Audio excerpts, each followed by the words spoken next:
Okay, this will probably be, unless you receive notice otherwise, the last year before Pesach.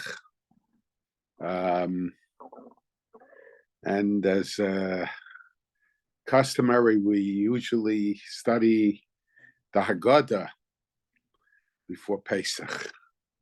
So even though the Shita of the Vilna Gaon and the Shita of Rabbi Yaakov Emden is Yochel Me Rosh Chodesh, I would think that the Hagaddah could be said. They interpret the words very literally, even before Rosh Chodesh, even from Rosh Chodesh onward. Talmud Lomer Bayomahu. So between Rosh Chodesh, according to the Vilna Gaon, Rabbi Yaakov Emden, of course, most of the commentaries disagree, but according to both the Vilna Gaon and Rabbi Yaakov Emden, one is not allowed to say the Hagaddah, at least as a text, from Rosh Chodesh until Pesach night. But it seems to me that means to say it, to recite it, but to study it, of that would certainly be allowed, even according to the Gra and even according to Rabbi Yaakov Emden. Anyway, the Hagaddah starts off with Halach Manya. However, this is the poor man's bread that our ancestors ate in the land of Egypt. It has reference to the matzah, because matzah is called lechamoni. The Gemara mentions many, many different reasons why matzah is called lechamoni. And one of the reasons is that matzah is called lechamoni because it's the type of bread that a poor man makes together with the man, his wife, working very quickly. It's the time, no time is allowed. The dough can't rise. It represents something that is made with speed. And a matter of fact, the text of the Rambam in the Halach Manya doesn't start off as our text starts off. Halach Manya, this is the poor man's bread, referring to the matzah. But it starts off with V'hilu Yatzu Yisrael miMitzrayim. In a rush, did the Jews leave the land of Egypt? And in a sense, they're making reference to what we say later on in the Hagaddah. Matzah zu shanu achluma shumba. Why do we eat this matzah? Kilo hispik sekum shal b'seinu lahachmitz. Because they left Egypt so quickly. There wasn't enough time for the dough to rise. Until God, the King of Kings, redeemed them. It happened so quickly. And the Rambam's text, which is different than ours, there's a different emphasis, or a greater emphasis, I should say, in the Rambam's text in Matzah zu. U'ga'ala miyad. And he redeemed them right away. And I think I saw, perhaps it was in the notes of my Uncle Shiram, I don't remember, that the purpose of the Halach Manya is to emphasize that when we look at the Hagaddah, we shouldn't see the Hagaddah just from the perspective of telling over the events that happened when the Jewish people went out of Egypt. It's not talking just about the past, but it's talking about the present. It's talking about the future. It's talking about the Gula that we're looking forward to taking place with Mashiach, with the coming of Mashiach, with the return of the Jewish people to Eretz Yisrael, and the rebuilding of the Beis HaMikdash, and the restoration of the Karbanos, especially the Karban Pesach.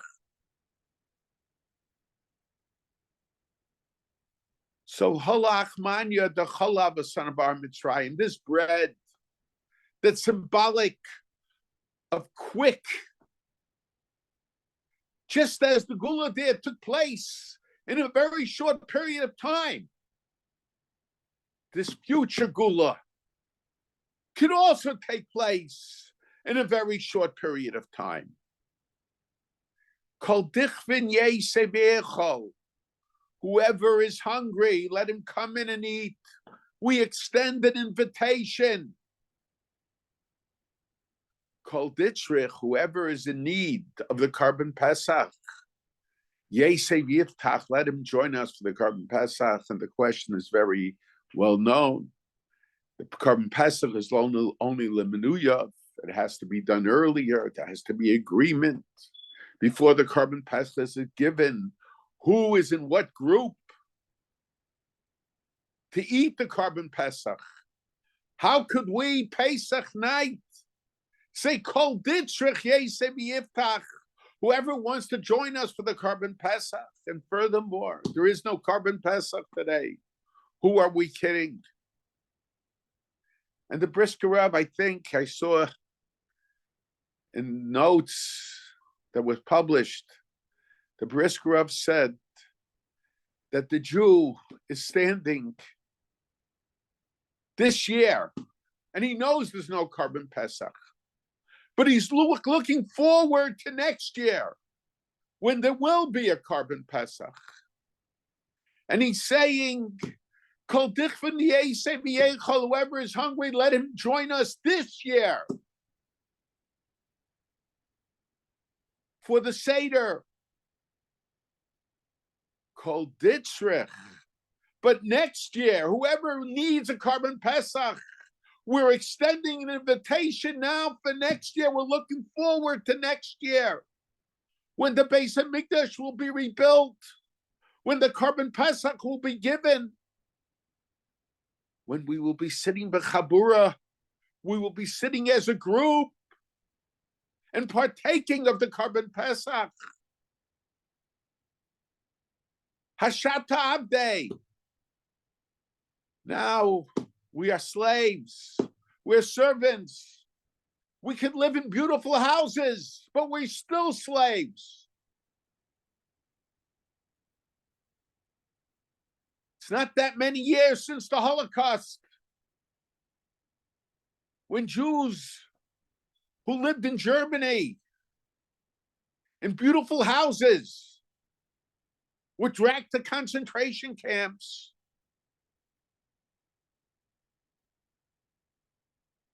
We're still slaves.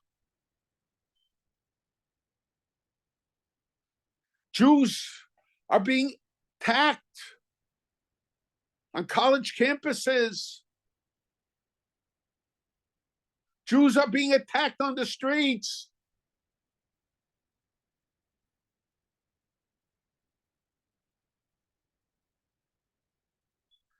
And just like there were Jews who didn't want to be free, 4/5, according to our sages, of the Jews died in Makas Choshech, who didn't want to leave Mitzrayim. There are many Jews who think that they have it good here. And some of them will join in the protest against their fellow Jews. And they are the biggest slaves of all. Because they don't look forward to a redemption. They have given up.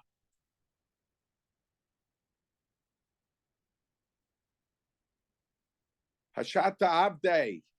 Now we are slaves. L'shana haba b'nei chorei. Next year we'll be free. And of course, I forgot to mention Hashata. So Hashata Hacha. Now we're here in Golus, in exile. There were those Jews who mistakenly thought that Berlin was their redemption.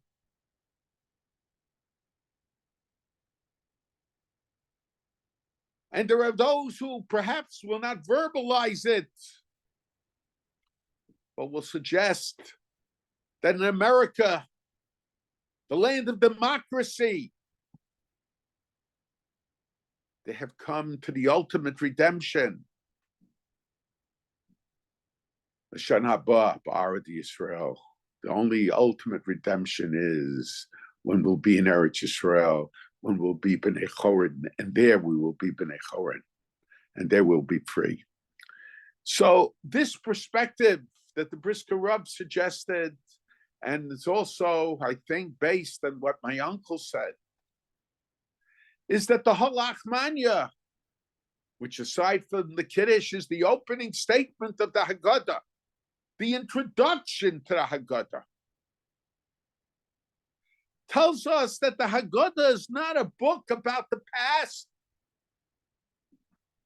It's not telling us a story about the past, or not only about the past. It's telling us about the future also. It's inspiring us about the future.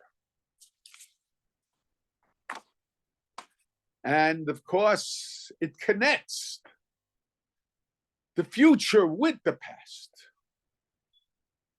And we have to understand where do we see this in the Hagaddah? And every year, when we encounter current events, sometimes we can draw analogies, draw inspirations, draw concerns from the events that overtook our ancestors in the past. The Hagaddah is a book, not just about a past story, but it connects the past with the future, with the present, using the present to connect the past with the future. And unfortunately, there are those who see the book, that see the Hagaddah only as retelling events about the past. And it's interesting when you take a look at the question of the Ben Russia, of the rebellious son.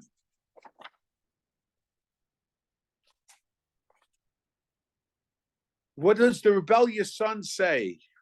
Ma havodah zos lechem. What is this service? What good is it for you? It's not relevant anymore. It has to do with something that perhaps happened thousands of years ago. And even the freedom that was achieved at that time, the Ben Russia will say, has been lost so many times throughout the duration of Jewish history.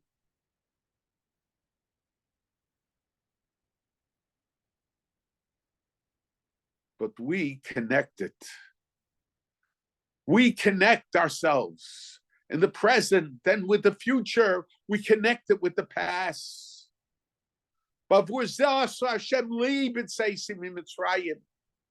The Exodus is relevant to me. because past, present, and future are connected. And as far as the Ben Rush is concerned, who only views things from the perspective of the present, Ilu Hayasham, had he been there at that time, he talks about relevancy. He wants to identify redemption with his period of time. Lo Hayanigo, he would not have been redeemed. Why wouldn't the Ben Russia been redeemed at that time? But the answer is, why did 4/5 of the Jewish people, 4/5 of the Jewish people, not leave Egypt? They died in the Makas Chodesh, in the plague of darkness.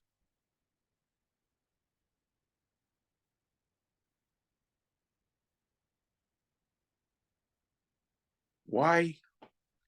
Because they only lived at that time. Yes, they were slaves in Egypt. But very often what happens, even those that are enslaved, even those that are abused, I identify with their abuser. I identify with their master. Because they're not able to see a future. They're not able to see the future of the Jewish people entering Eretz Yisrael. To them, going the Midbar, in spite of all the miracles that they saw, there is a certain degree of security, psychological security, in terms of the status quo. Even if the status quo is very bad. And this is compounded with the fact that they have admiration for their abuser and their enslaver.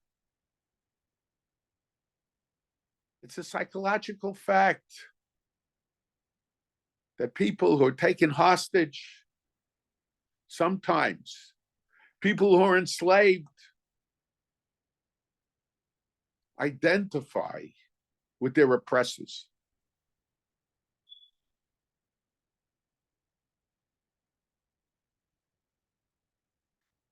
They want to be part of that group. They identify themselves that way. Somehow in that mind, that gives them a better self-perception of themselves. And there were many Jews, then as well as now, that had that perception. And they didn't want to leave Egypt.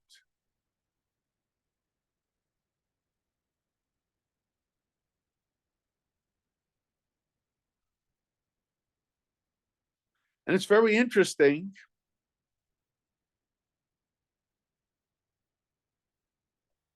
And this is the Ben Russia. The Ben Russia says it's not relevant. It was thousands of years ago.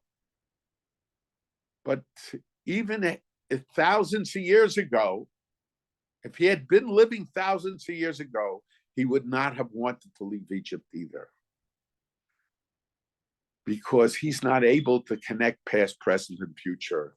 And somebody who only sees the present, even when he sees the miracles in front of his face. But if he's not able to see the future, he will say he wants to stay in Egypt.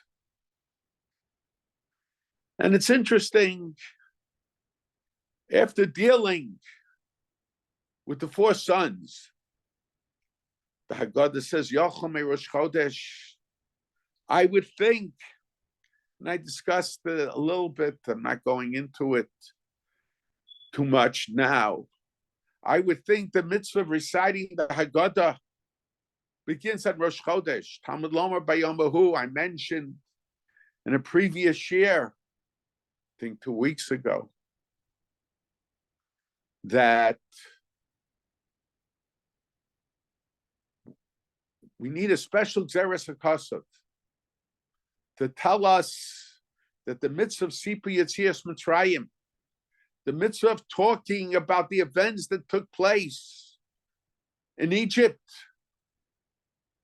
begins on Rosh Chodesh Nisan, not on the 15th of Nisan. Why would I have thought that? That on the basis of logic, it should have started at that time. But I mentioned what my father said because the first mitzvah was given Rosh Chodesh Nisan. The mitzvah of Kiddush HaChodesh, the mitzvah of establishing the Jewish calendar. And in a sense, that represents the beginning of the spiritual Gula. And if I could add the words, my father said the spiritual Gula, I would add also the word, to a certain degree, the psychological Gula. Why was Rosh Chodesh the mitzvah of the calendar given as the first mitzvah? So the Sforna says, because when they were slaves,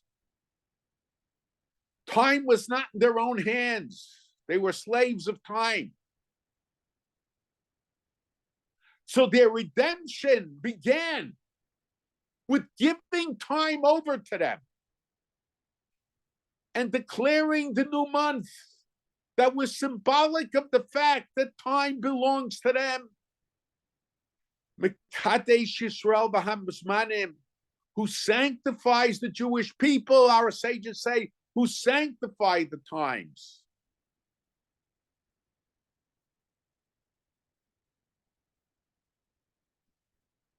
Rabbi Yehuda Halevi says, Avdei Hazman, Hem Avodim La'avodim. The slaves of time are the slaves of slaves. Avdei Hashem, Hem Rak B'nei Chorin. But the servants of God, they are truly free. True freedom manifests itself in being a master of time. And those who are slaves of time are the slaves of slaves, not just because they're slaves of time, but they become the slaves of man, and they have a servile perspective as well.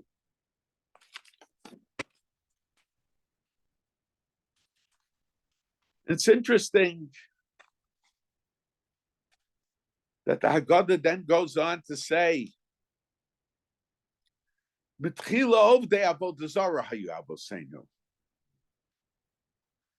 that originally our ancestors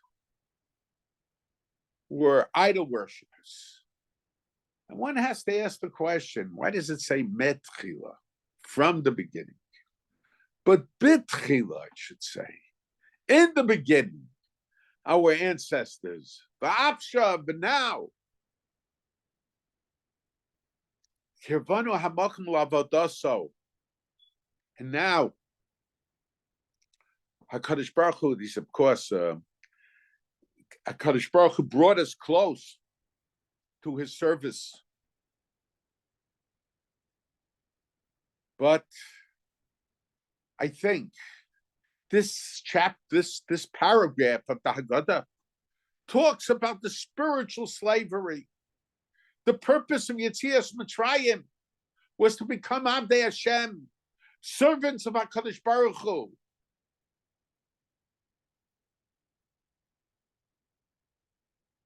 Avodai hein below avodim la'avodim. There is a conflict between being servants of God and being servants of man. And HaKadosh Baruch Hu, by bringing us close to his service, in a sense, challenges us. And at the same time, enables us to resist being the slaves and the servants of man, of the different paros. And throughout history, there were many paros. We say in the next Hagaddah, in the next couple paragraphs, it's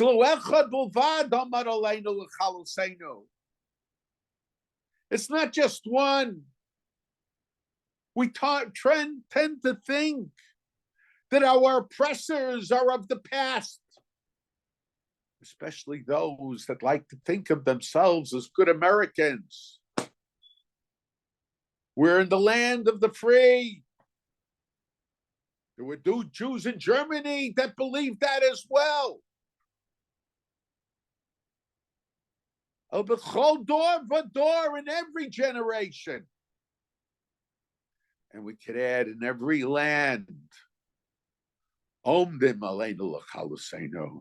Hashata hacha. We are now here.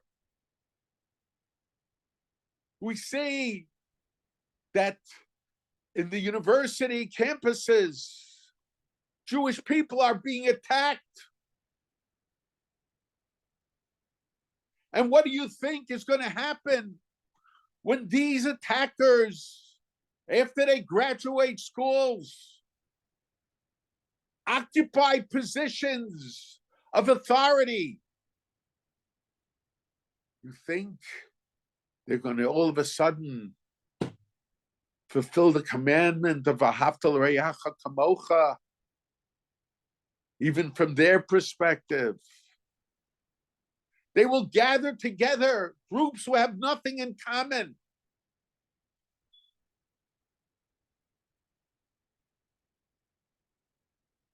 To oppress the Jewish people.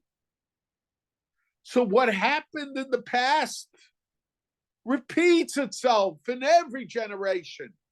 It has relevancy in every generation. And if we don't learn from the past,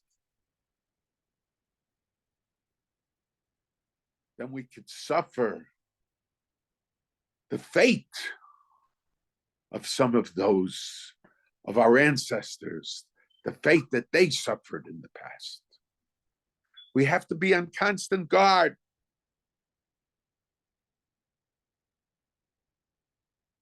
And you take a look, it's interesting.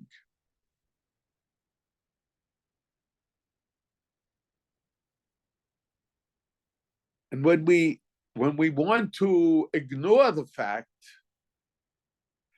and we try to join, we try to identify ourselves with other people, and we try to become cultured.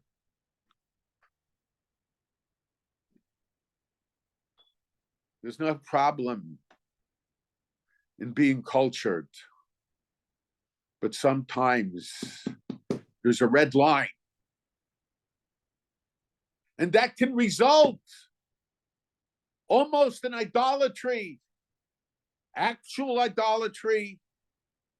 And it can result also in idolatry. Not trying to identify with them. We have to be careful not to identify with them.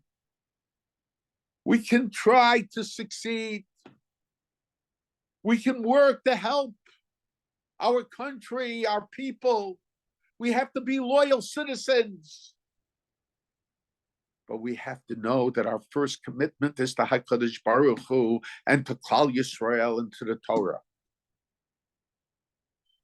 And through the Torah, we demonstrate our commitment to Klal Yisrael. We see ourselves as part of Klal Yisrael, as part of the Jewish people, and we have to see ourselves as servants of HaKadosh Baruch Hu. And the Torah says that the psukim in Yoshua that are quoted here, that as Abraham, I took your ancestor Abraham, Me'eva Hanor, from the other side of the river. In a sense, it was necessary for Abraham to cut himself off. To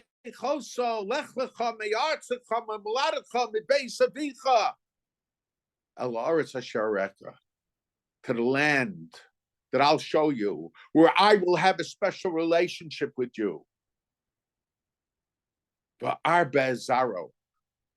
And I made his descendants many. And I gave him Yitzchak. That was the beginning of the many descendants. And I gave Yitzchak, Yaakov, Jacob, and Esav.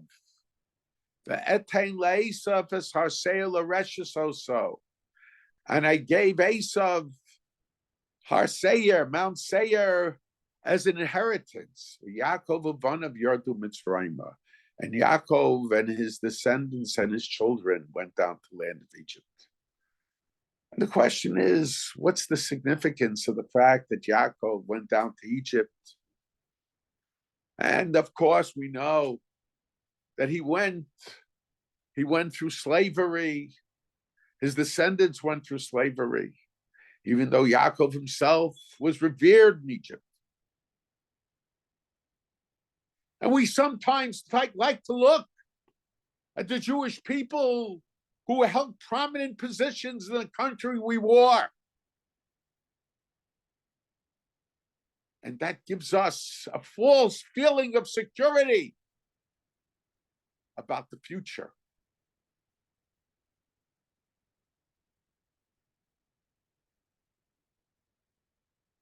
So, and there is a question that the Brisker Rav raises. He says, once we mention Esav, why do we mention Esav? Okay, he was the son of Yitzchak, just like Yaakov was. We want to point out the difference. So how come we don't mention Yishmael? Why is it we make no reference to Ishmael? Why do we say Ve'etein lo in regard to Avram? Ve'etein lo es Yitzchak es Yishmael?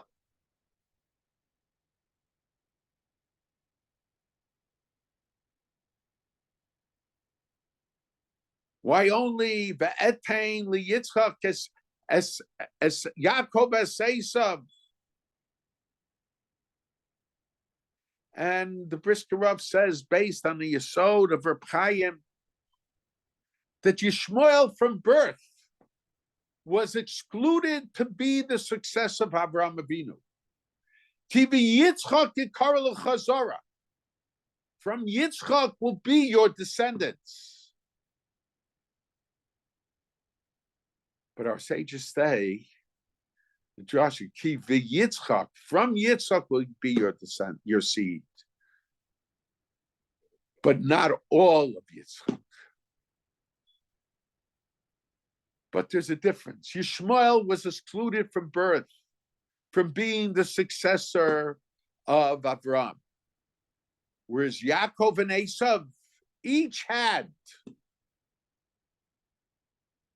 the ability to be the successor of Avram and Yitzchak, but only one of them could be the successor. And it wasn't determined, of course, HaKadosh Baruch Hu knew, but it was not yet halachically determined at their birth who would be the successor.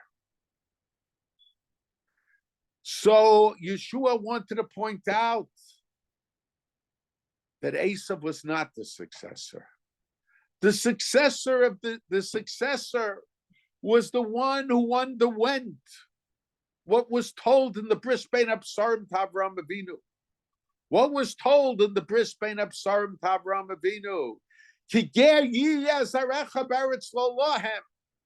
Your descendants will be immigrants in a land that doesn't belong to them initially before they start their own nation. Then they will become slaves. And only later, and only later they will go out. They will form their own nation. And later they will have their own country. And the question is why? So Esau, he starts his nation right away. So he did not become the successor to Avram and Yitzchak. But the question is, why is it that it was necessary for Yaakov, in order to be the successor of Avram and Yitzchak, to go through the abuse of not being able to start his nation right away, of having the first generations being slaves, of suffering torture? Why was it necessary? And the answer is that HaKadosh Baruch Hu wanted that the Jewish people should be a unique nation, that the Jewish people should be a perpetual nation, that they should be able to overcome all kinds of circumstances that would destroy and crumble other nations. It's very interesting. This week's Sedra, Torah talks about Bris Milah. B'yom hashmini yimol b'sara laso. The Maral, very famous Maral, he says, why? Why is Bris Milah identified with the 8th day? It really has a basis in the Ramban, the Chumash. Why is Bris Milah identified with the 8th day? Shmini Atzeres is identified with the 8th day. 8 represents, the Maral says, L'mala min hateva. That's above nature. The world was created in 7 days. 8 is above nature. And the question is, what does Bris Milah have to do with being above nature? What does Shmini Atzeres have to do with being above nature? But the 7 days of Sukkot, we know, is dedicated to the nations of the world. Karbono, sacrifices, 70 Purim, were given on behalf of the nations of the world. On the 8th day, only one par is given on behalf of Klal Yisrael, on behalf of the Jewish people. The nations of the world are subject, just like there are laws of nature, there are laws of history that are part of the laws of nature.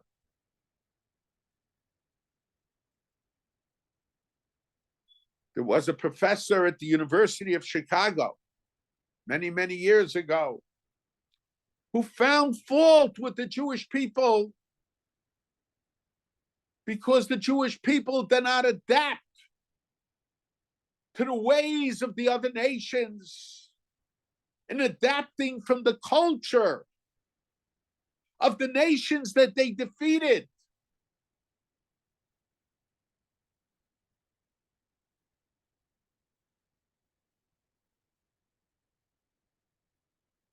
The laws of history do not apply to the Jewish people. There are laws of history, just like there are laws of physical nature.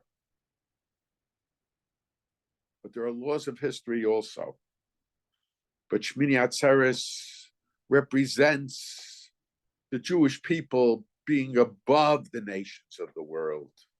The nations of the world, when they encounter difficult circumstances, they crumble as a nation. The Jewish people are able to overcome these negative circumstances. And where did they get this ability? They got this ability from the fact that they got this ability because in their very foundation as a nation, they encountered difficult circumstances. The Jewish people, one of the reasons there was Shibud Mitzrayim, there was Golus in Mitzrayim, was for the Jewish people to have this ability to be an eternal people, because HaKadosh Baruch Hu wanted with regard to the Jewish people, joining past, present, and future. And the past was used as paving the way for the future. Sometimes, but in nations of the world, for the most part, it's the past events that cause the future events. For the Jewish people, very often, it's the future events that cause the past events. And Esav wanted to start his nation right away. And that was the trait of Esav. The nation of Esav was interested in the present, and Esav himself was only interested in the present. When Esav came from the field and he saw Yaakov making a pot of lentil soup, red lentil soup, and Yaakov told him, why is he making a pot of red lentil soup? The Medrash says, Ki meso sozakein, that elderly person, Avraham Avinu, our grandfather, the one who was so close to God, the one who was promised that he will have a nation, a descendants who will form a nation. Maze, he died. And in Esav's mind, it was all over. He said, in Mesos Zakein, if that elderly person, Avraham Avinu, passed away, in Din Vein Dayan, there is no judge and there is no law. To him, the lentil soup was in the present. The Bechorah, the birthright. What was the significance of the birthright? That was the future. That was the Jewish people of the future receiving the Torah, going to Eretz Yisrael, being an eternal people. To him, that wasn't important. I'm interested in the now. And in the now, there was the lentil soup. Anochi holech lomas, he said, I'm going to die. The future is unimportant. Eat, drink, and be merry, for tomorrow we die. It's only the present that's important.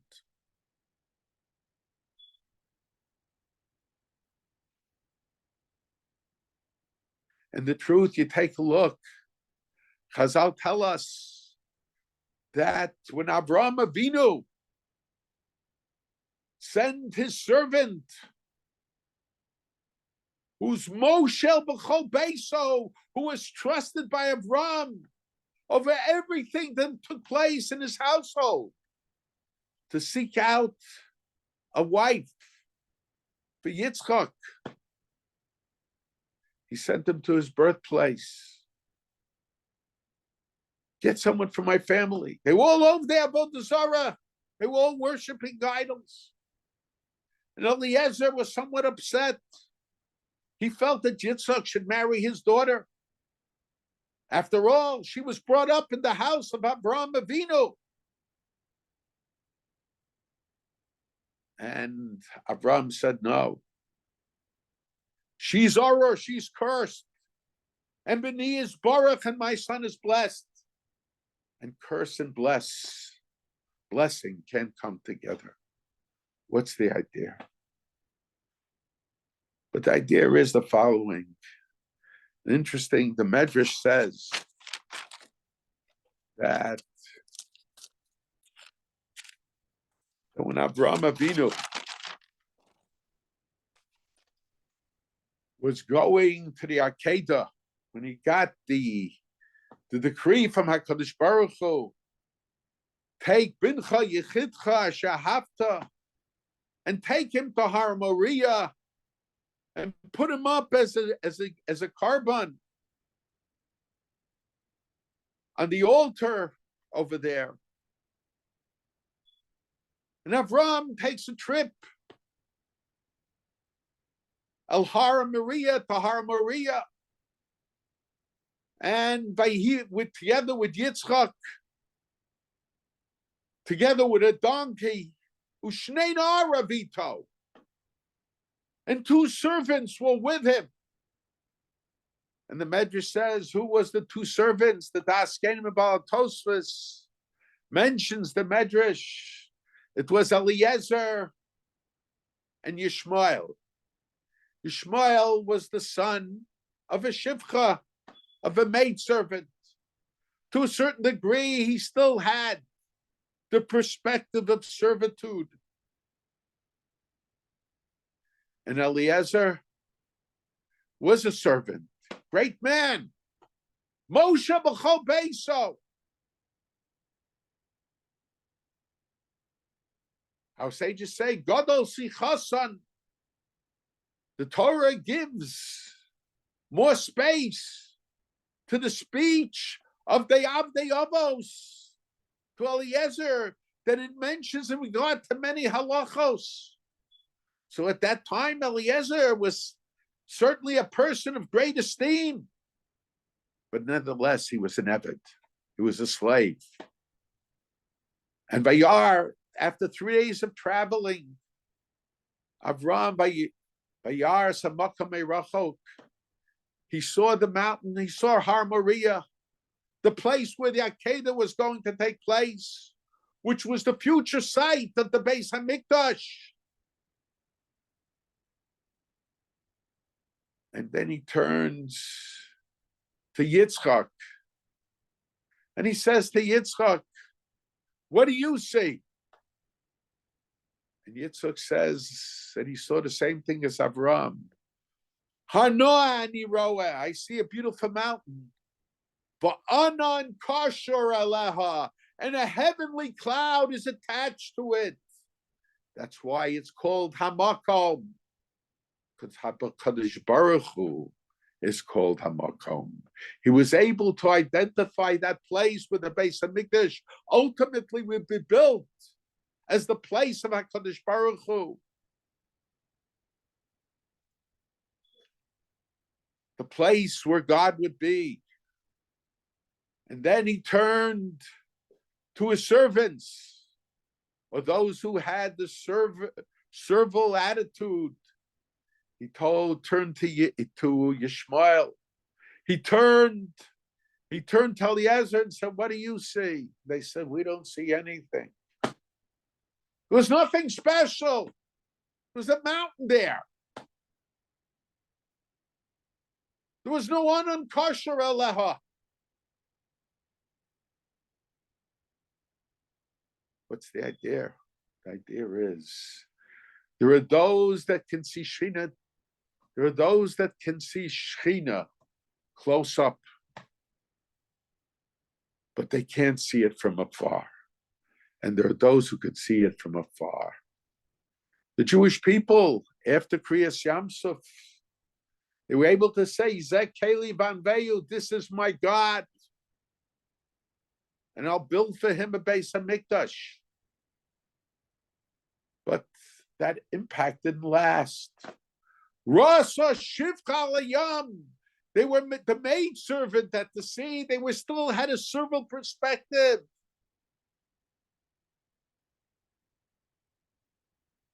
Mashallah Ra Yechesto ben Buzi, what Yechesto ben Buzi. So why is it? They saw more than Yechesto ben Buzi, but they were able to see the Shechina only when it was right in front of them. Meirachok, from afar, from the future. They weren't able to see it.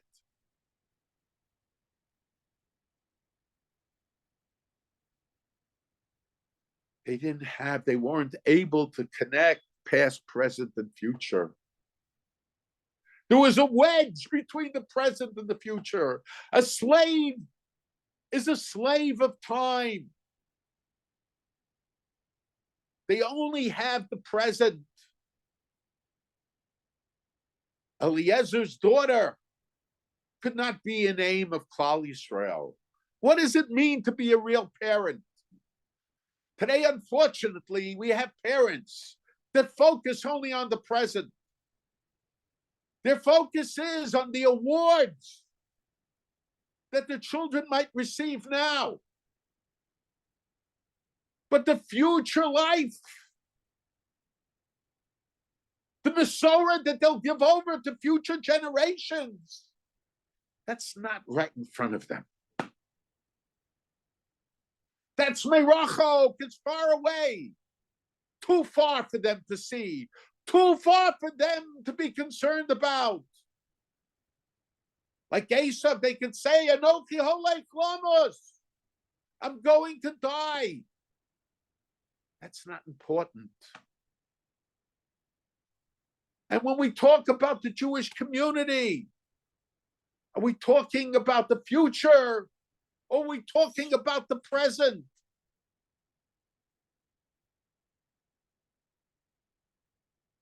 Very often, our focus is about the present. And this is not just an issue in the Jewish community. This is an issue throughout the world. When we make peace treaties, do we think about the future or we think about today? Remember how the United States thought, we'll build up the army in Afghanistan.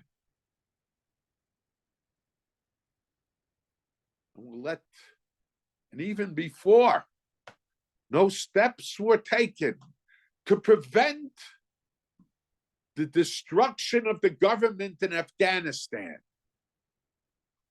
Even before they were able to get out, the government that they thought would last for a period of time crumbled. Why? Even in the secular world, they don't think about tomorrow. They're only thinking about today. And sometimes when you think only about today, it doesn't even last the whole day. And that's the trouble with all the peace treaties that have been imposed upon the Jewish people in the recent past. My uncle said, my grandfather said, Bate Shalom V'Ratfehu. All the peaceniks, this is with everything goes, peace now. Peace now. What does peace now mean? Peace now in the present, today, this hour. What's going to happen tomorrow isn't important. Sometimes we have to be concerned about tomorrow as well. And sometimes what we do today will negate tomorrow, not just for our grandchildren and our children, and even for ourselves. My grandfather would say, Bake Shalom V'Ratfehu doesn't mean search for the peace and run after it, but search out the peace. Make sure it's a true peace. And then run after it. And then go after it. people who run after peace, but there is no peace. And this is what we have to learn from all these peace treaties. And what is it we say? They talk about that if we're attacked, we only can attack in the same way they attacked. We can only, if they kill 100, you kill 100. Of course, they don't say about the other stuff that they do, the raping and all that stuff, chas v'shalom. But what is this idea grounded in? Proportional. What is it grounded in? Proportional. I mentioned proportional was grounded in vengeance. They take it literally. They accuse the Jews of believing in the Torah Shebechsav independently of the Torah Shebal Peh, an eye for an eye. And they're the ones that demand that of the Jew. When we go to war, we don't go to war for vengeance. We go to war to prevent ourselves from being killed. We learn from the past what the intentions of our enemies are. And we don't fool ourselves. Yes, we have to focus on the past. We have to learn from the past. But we don't remain in the past. We have to go into the future and take the experience of the past with us into the future and apply it to the future. This is the idea. Abraham and Yitzchak, Bayar Samakam Erachok, they saw the future. They saw the Shekhinah from afar. Eliezer, as great as he was, could only see the Shekhinah when it was right in front of him. He was a slave. A mother, to be a mother of Klal Yisrael, you have to be able to focus on the future. Rivka was able to focus on the future. To hear, to her, she was focused on the future. She knew that Esav could not be the successor. Esav, who said, Anochi holech lamas v'lama li b'chora, he did not have this sense for the future. But Yaakov had the sense for the future. That's why Yaakov had to go down to Egypt, because he had the sense of the importance of a perpetual people, to get the ability for future descendants to overcome negative circumstances. And Vihishamda,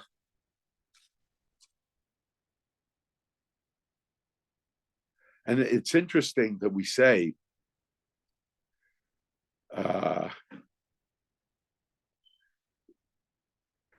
Baruch Shomer Havtachas Yisrael, blessed is the one. We're about the bris Pnein Absarim. So those, according to our Girsa, our text, Shomer Havtachas Yisrael, it's only talking about the Gula that happened from Egypt. But the Rambam's text in the Hagaddah is HaKadosh Baruch Hu mechashev esakates, kamo shamar l'Avraham Avinu. We have chishev esakates. God computed the end of the slavery. He computed in such a manner that it should be somewhat shorter than 400 years. But the Rambam's gear says mechashev esakates. What he did at that time, he's doing now in terms of our present exile. In terms of our present exile. Because Pesach is not just talking about the past event. Pesach is talking about a relationship that was established by Avram with HaKadosh Baruch Hu, that perhaps manifests itself with the descendants at the time of Yetzias Mitzrayim, at the time that they went out from the land of Egypt. But that continues to this day. Mechashev es haketz. And we have to understand that everything we are undergoing today, it's all part of the bris bein habsarim. It's a repeat of the bris bein habsarim. That's what stood up. Kadosh Baruch Hu, Matzilenu biyodam. God is saving us from their hands, even today. And when is it that it's Banitzhak El Hashem Avosenu? Where did the tide change at that time when we cried out to God? We have to cry out to HaKadosh Baruch Hu. Of course, that doesn't mean. On the other hand, we say Matitzak Elai Daber El Bnei Yisrael B'Yisrael. There are times when we have to cry out to HaKadosh Baruch Hu. We have to cry out to HaKadosh Baruch Hu now also. But it's also Daber El Bnei Yisrael B'Yisrael. But we can't let the crying out to God stop us from the Yisrael and going further. We have to, and when we go further, we're not going further just for one day. We're going further for all eternity. And the problem with all these peace treaties and the perception that the people, we, to a certain degree, we are enslaved, not necessarily in doing work, but we're enslaved by the nations of the world, by those who tell us, why is it? You know, I'm 74 years old. And I saw the first war that I remember as a boy that the Jewish people underwent was the Sinai campaign. I still remember listening to the news about the Sinai campaign. Can't say I understood so much about it, but it drew my interest. The 6-Day War, the Yom Kippur War, the Lebanon War, war after war after war. What always happened? At the last moment, our good friends, those who identify with us, those that are our allies, and sometimes our allies can do worse for us than those that we recognize as enemies. Say Lomad, Mabikesh Lavan Arami, Lavan, the father-in-law of Yaakov. He considered himself a family member. But he also, a policy that would destroy the Jewish people. Bikesh Lakoris Hakol.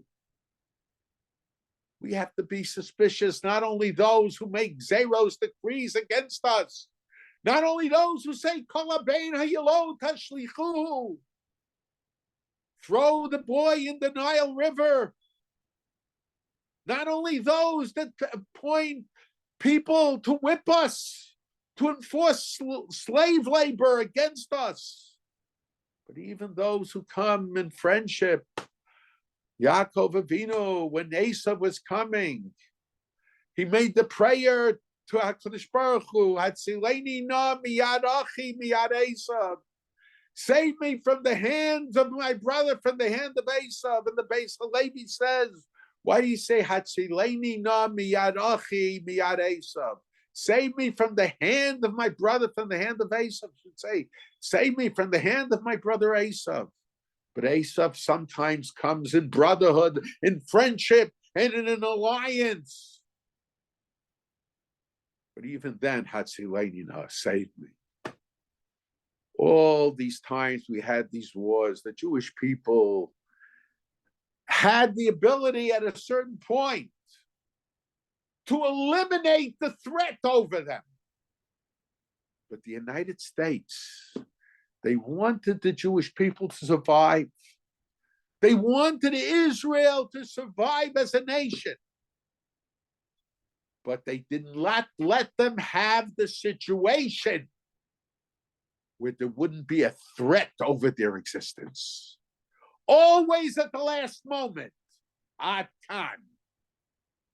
You can't do any more.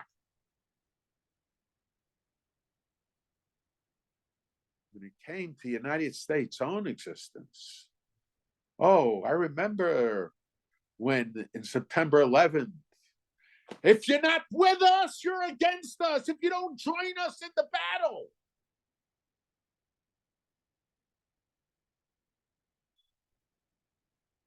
And Israel is attacked when, unfortunately, aid workers get killed, which happens in every war. But I don't see, they don't remember how aid workers were killed in Afghanistan. That was a price of war. But when it's done by the Jewish people, that's murder.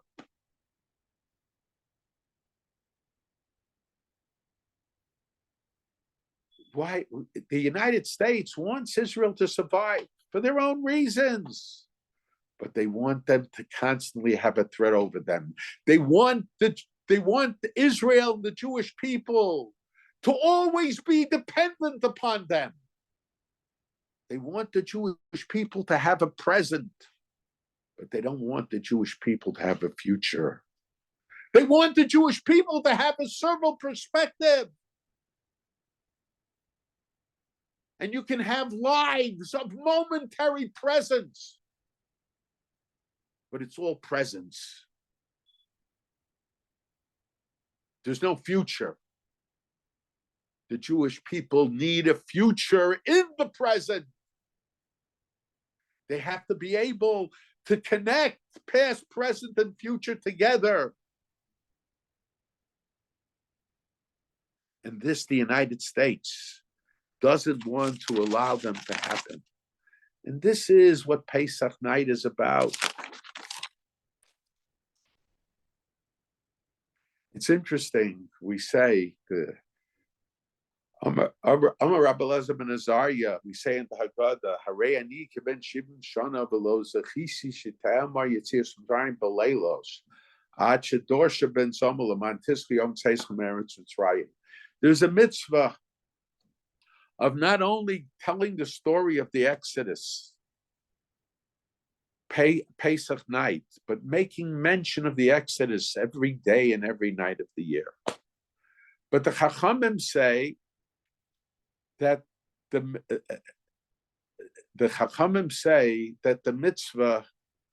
mitzvah is only in the day, but that mitzvah the Chachamim say applies not just now, but even after Mashiach comes, the mitzvah applies. But Rabbi Lezer ben Azariah and Ben Azai, they say it won't apply when Mashiach comes.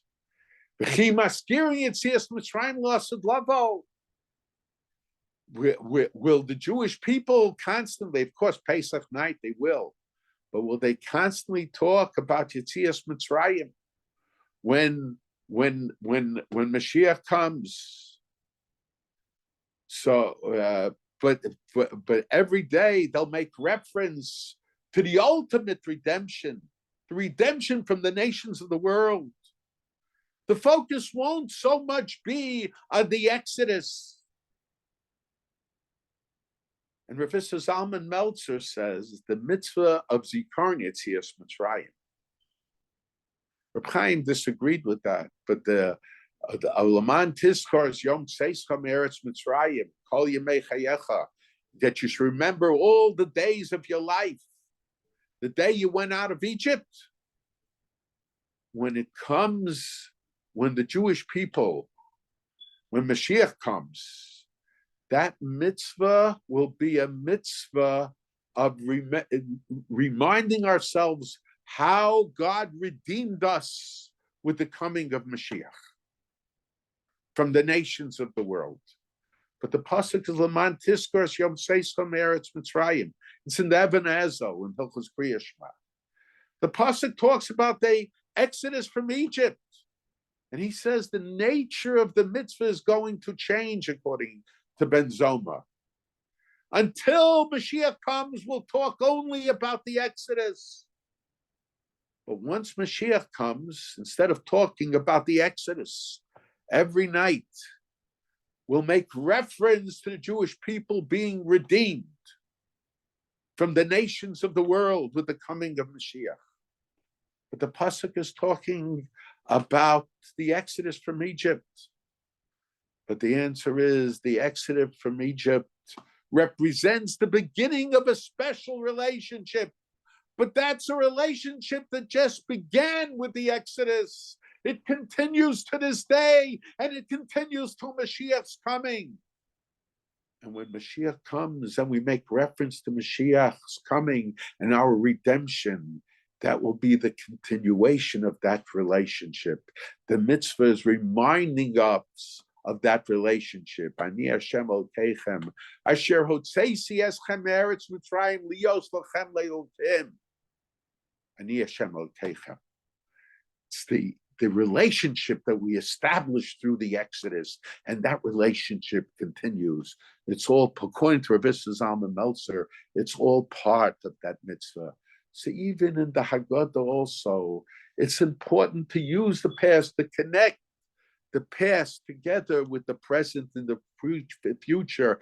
Yibana Mikdash, we say after the Hagaddah, of course, that's just a minhag. And we say, Hashata Hacha L'Shana Haba Ba'arad Yisrael, that's the introduction. In other words, when we read the Hagaddah, we have to understand the Hagaddah is not just a story about the past. So this is what the mitzvah of Sipur Yetzias Mitzrayim is. The mitzvah of Sipur Yetzias Mitzrayim is to take the past, but to connect the past with the present and with the future. And that's the Hagdama to the Hagaddah. And we have to use that in our time also to understand it's not enough to have past in the momentary, fleeting moment of the present, but we need a piece that offers us a perspective for the future. Okay. If anyone has questions, please put them in the chat.